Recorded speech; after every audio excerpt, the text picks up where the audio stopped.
क्या आपने कभी हनुमान जी के सामने खड़े होकर मन ही मन ये सवाल किया है, क्या मैं सच में इनकी पूजा करने लायक हूं? क्या कभी किसी ने आपको डराया है? अगर ब्रह्मचर्य नहीं निभा पा रहे तो हनुमान जी की पूजा मत करो। और उस दिन आपने चुपचाप हनुमान जी की तरफ देखा और मन में एक अपराध बोध बैठ गया। अगर हां, तो ये वीडियो आपके लिए है। आज हम डर की नहीं, सच की बात करेंगे। आज हम जानेंगे, क्या वाकई बजरंगबली की पूजा के लिए ब्रह्मचर्य अनिवार्य है, या फिर ये एक अधूरा सच है जिसे पूरा समझना जरूरी है। बजरंगबली सिर्फ एक देवता नहीं है, वो उस इंसान के देवता है जो टूटा हुआ है, जो डरा हुआ है और जो हार मानने के कगार पर खड़ा है। रामायण में देखिए, जब लक्ष्मण मूर्छित पड़े थे तब पूरी वानर सेना निराश थी। जब समय निकला जा रहा था तब किसी ने नियम नहीं गिने, किसी ने ये नहीं पूछा आज क्या व्रत है। तब सिर्फ एक आवाज गूंजी, राम काज करीबे को आतुर। हनुमान जी उठे, दौड़े, पर्वत उठाया और जीवन बचा लिया। यही है बजरंगबली का स्वभाव। आज ब्रह्मचर्य को एक ही शब्द में कैद कर दिया गया है, शारीरिक संयम। लेकिन सनातन धर्म इतना छोटा नहीं सोचता।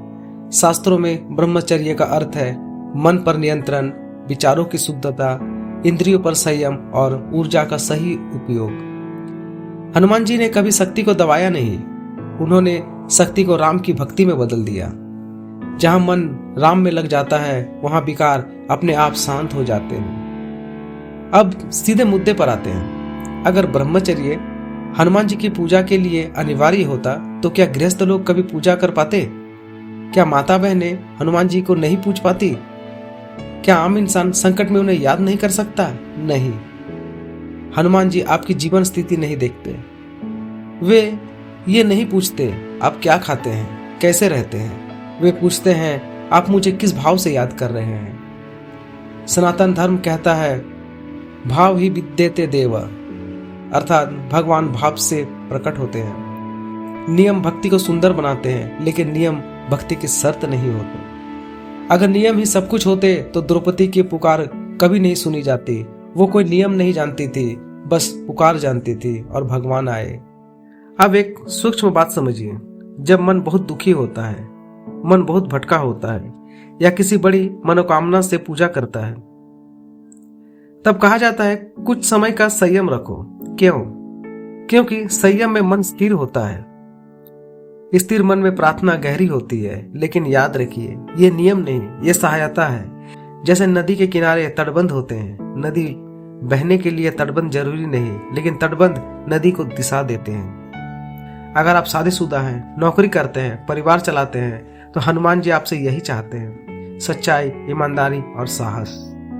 अब बस इतना करिए, राम नाम लीजिए, हनुमान चालीसा पढ़िए, झूठ, नशा, क्रूरता से बचिए। इतना ही काफी है।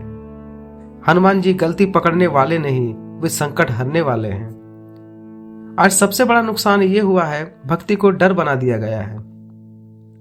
लोग कहते हैं नियम टूट गया तो पूजा मत करो वरना अनर्थ हो जाएगा।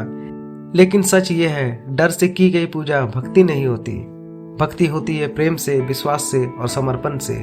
हनुमान जी कठोर नहीं है, वो करुणा का रूप है।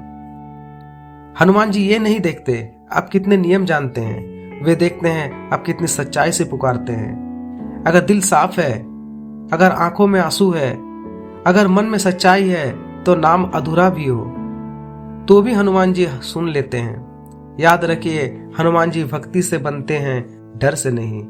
अगर आज की ये कथा आपके मन का बोझ हल्का कर गई हो तो समझ लेना आज बजरंगबली आपके बहुत पास थे। जय बजरंगबली।